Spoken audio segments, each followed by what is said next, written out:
Hello, today I'm going to show you my method of running in a new loco and what to do if you don't have a lot of space or a layout to do this on.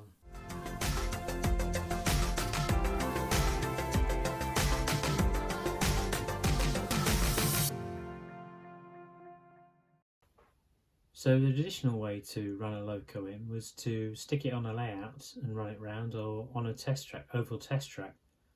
However, I never used to have kind of the space or a layout to do this on, so I always used to do it in a slightly different method. I would set up my circle of track on the kitchen table usually and run it in from there. However, things have come along a bit since then, and I'll show you my kind of most recent setup. So today I'm going to be using some Kato track, which is all push fit, and it has a very tight radius and is N gauge. Given the space that I've got here, it's obviously the only thing that's going to fit, but most N gauge locos probably won't go around this, but I'll show you what I'm doing in a minute. So first of all, we've got the track, but I need to add the power circuit. So today I'm using the basic Kato power supply that comes with most Kato sets. It's obviously DC and comes with a very handy power track, so you just need to push fit in. So I need to add the power supply. All good, we've got a green light. And then I'll show you what I used to do. So basically I'll take a loco. This is not a brand new loco that needs running in, but it's pretty new. And oops, being Swiss, it's pretty smooth. I have to be careful taking it out of the box because there's some pretty delicate bits on the front of it. So we'll take the protective plastic off it, and now stick it on the railway. I haven't actually got my re-railer to hand at the moment, so this is a bit of guesswork. I'll probably cut to this when I've got it seated properly. So now we check to see whether we get some movement from it. We do. Yeah, so normally just let it run round for a certain amount of time at a couple of different speeds, as the manufacturers would say, and just go off and leave it, let it run through. I think it was usually around about 15-20 minutes in each direction, so at some point you get to a point where you would then change direction.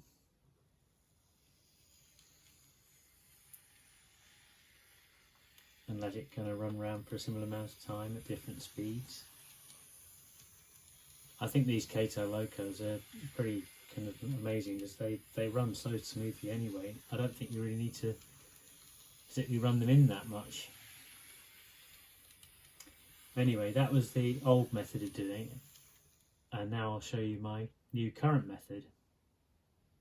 So what have we got here? We've got the Bacchus locomotive running stand, and as you can see, it's basically a rolling road.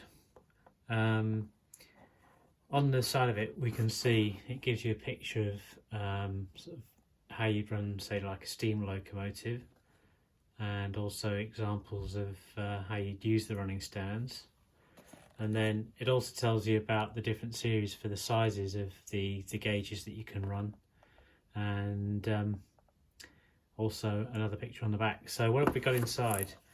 We've got the instructions, we've got the piece of paper that tells you the series size and the size at which you'll go up to. On this it says from 6mm up to 11mm. I have actually managed to get a 12mm loco on it at one point, but it'll do everything from Z through to 3mm TT roughly. So okay, so the first part is the main stand, which is predominantly used for sticking tenders on for steam locomotives, and that sits between the tracks where you don't want anything kind of running away. So if you're using the driving wheels of a steam locomotive, if you stick it on that, it just acts as a piece of track. Then the second section of it is the Loco stands. Now bearing in mind I've actually got I think 2 of these sets, so normally they would come with 4 stands, but I've managed to get myself a second set. And then these stands are set between the rails, so basically the Allen key is used to change the gap between the wheels on the rail, and you use them to unscrew the 2 little Allen keys in here and then move the pieces in and out depending on the scale that you want. So, and then once you're okay with that and you've got it set to the scale you want, or the track gauge you want, it's probably more correct, then you fit them between the track that you've got. And obviously again I'm using Kato Unitrack, and because of its ease of use really, and then I tend to work out roughly where I want the stands to go, and this should all fit together like that. Then we need the Loco to place on it. So the first thing I do is to test that it's all kind of okay, is I'll apply some power to the track just to make sure that we are getting a feed. And yes we are, because we can see the lights come on for the Loco.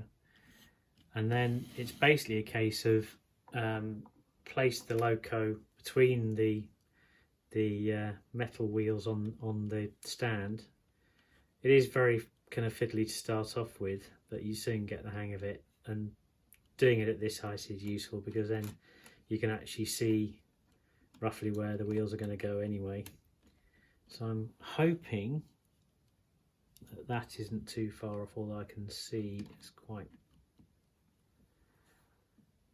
bent over an angle, but I'm hoping that that's going to be close. Oops, as you can see, the friction on the wheel is pulling the stand forward, but if you get it placed in the right angle, it could be that the pressure on the rail isn't quite enough. There you go, you can see now I've got it running forward. So in a very minimal space you can have a Loco running and being run in without needing a huge great layout or a big circle of track to do this. Obviously the bigger the scale, the more space you're going to need, but I don't think it really, even with probably O gauge, would take more than 18 inches to 2 foot, considering how much you'd need if you had a proper kind of size layout. But then basically you'd let it run for a certain amount of time, change the direction, power it up again, and let it run for a certain amount of time. So a bit of a close-up to see whether we can see the wheels turning.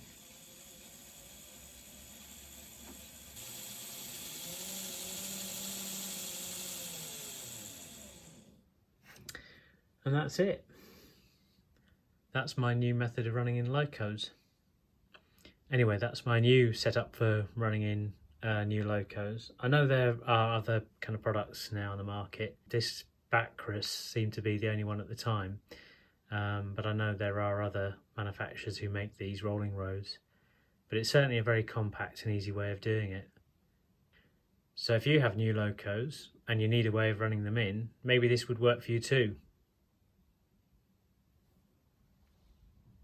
So in the next video I'll show you the finished painted shells, and if you'd like to see more of my content, click on the links here.